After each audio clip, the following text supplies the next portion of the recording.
speakers and Welcome to Leveraging Inspiration, the Inspired Patent Podcast, where we help you understand and leverage your intellectual property.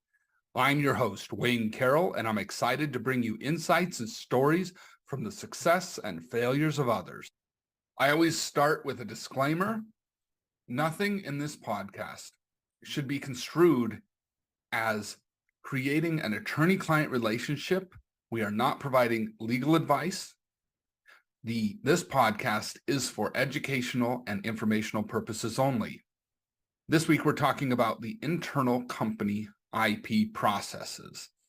And in this episode, we're going to talk about creating your intellectual property team. Who do you need on your team and what do they need to do? Creating an IP team is like assembling a superhero squad to protect and maximize the value of your intellectual property. Let's explore who you need on your team and what they need to do to ensure your small business is equipped for success. It is crucial that if you're going to innovate and grow, that you understand intellectual property and who needs to be on the team and what they need to be doing. Who are the experts you need and what are they going to do for you? Of course, I'm a patent and trademark attorney, and I encourage you to have a patent and trademark attorney on your team. They're going to help you implement the strategies that you come up with. The IP attorney may or may not fill more than one of these roles, depending on what you choose to do and how you decide to form your team.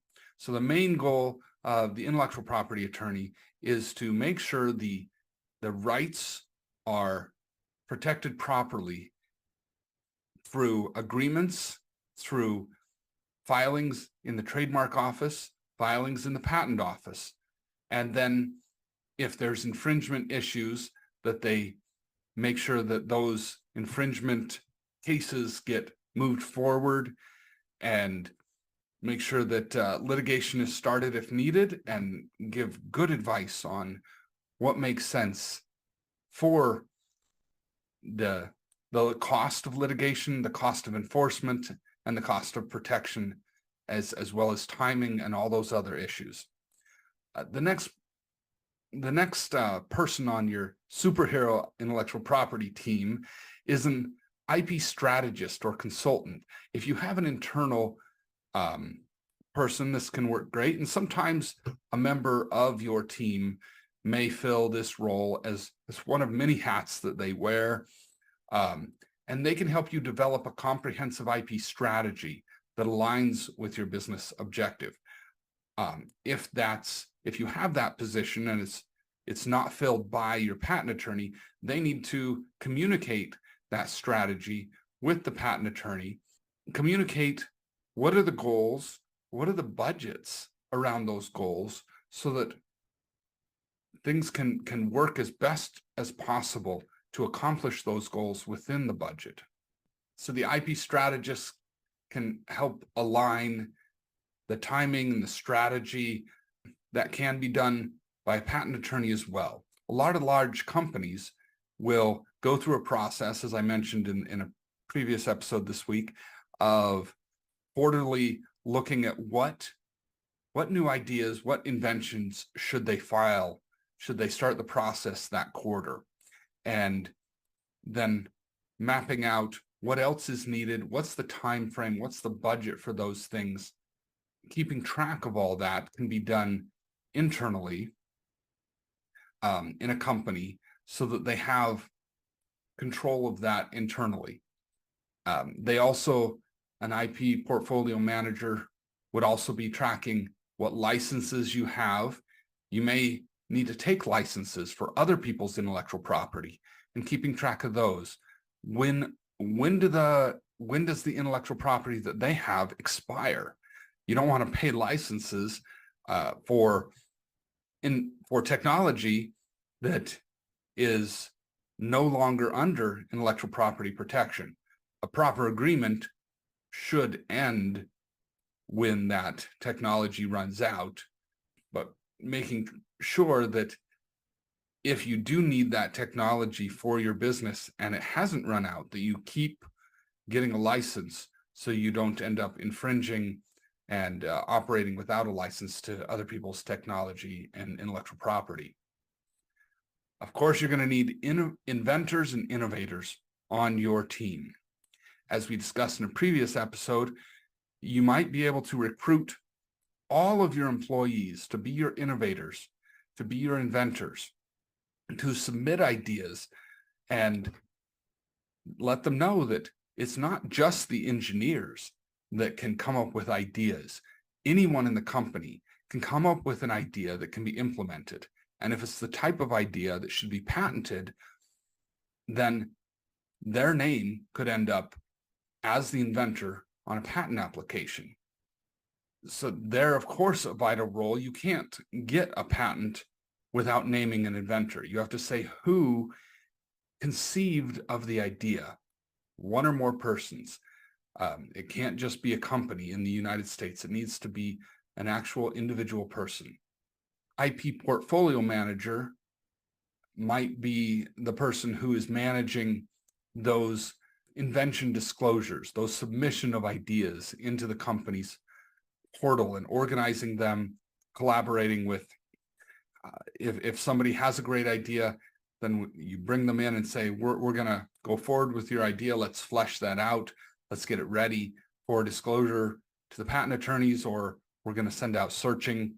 Companies that have enough work for attorneys, sometimes they will have an in-house attorney that might do the patent searches or review patent searches. If you're not that big, then you need the outside attorney to be doing that. IP portfolio manager might be the person who's also coordinating those searches, the results of those searches, reporting to the team of, here's how the search came back, here's what they recommend for a decision.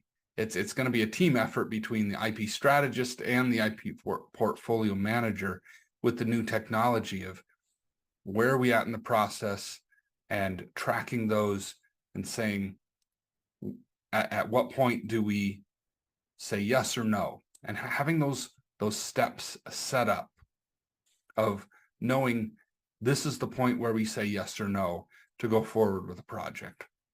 Another person you're going to want on your team hopefully is a technology transfer officer, licensing specialist.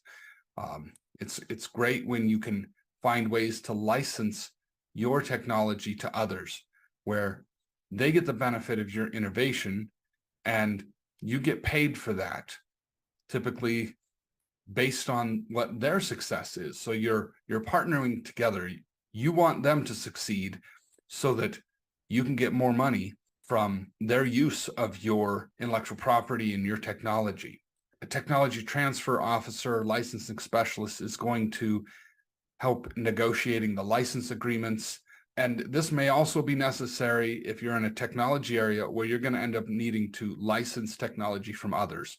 Some of the things a patent and trademark attorney may be doing is helping you research whether your technology needs a license from others. It's called a freedom to operate search, where you search to see, is there someone with a patent that I'm going to need to license? If I can't develop my technology without using their technology, if I'm building on top of it, I'm going to need a license from them. Understanding who that is and negotiating deals with them is part of the technology transfer officer's job. This can be done by an attorney, an outside counsel. You may be able to have somebody internally. It may be a hat that one of your people, one of the leaders of your company is going to take on. And of course, conducting due diligence. If you're going to license technology from others, you want to make sure that who you're working with is a good partner, their intellectual property is solid, that they actually have the rights they say they do, and that they're actually going to work well with you and they don't have any red flags and licensing people and quickly suing them after, anything like that. So to create your intellectual property team, you're going to need to assess your needs. This is going to be, of course, an individualized team, but these are some of the roles that I've discussed that you want to come up with. You can start by working and you can start by having a free consultation with attorneys at my law firm, Inspired Idea Solutions Law Firm, to determine who could do what on the team.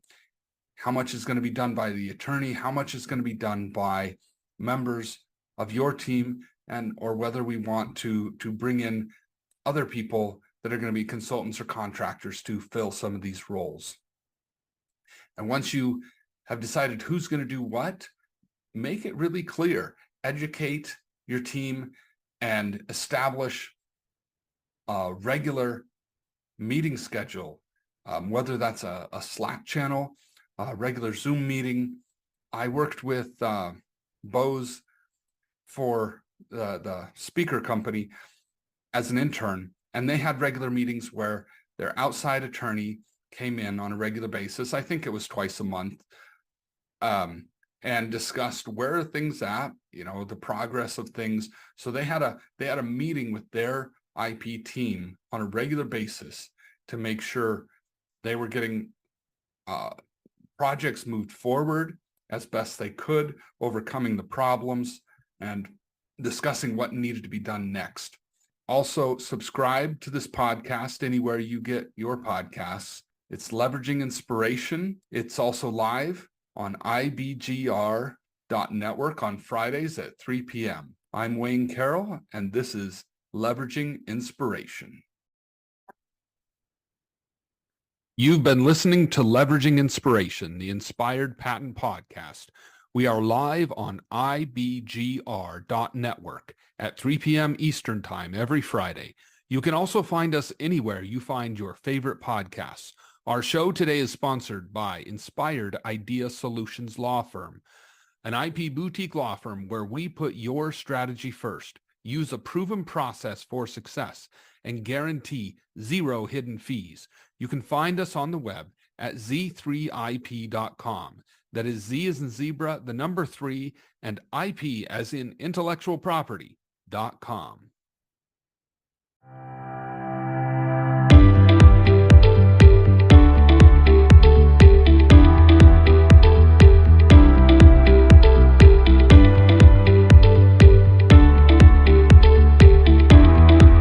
Probably folks don't need to run their pool pumps or things like that, right? There are a lot of things that can be optimized, and this is really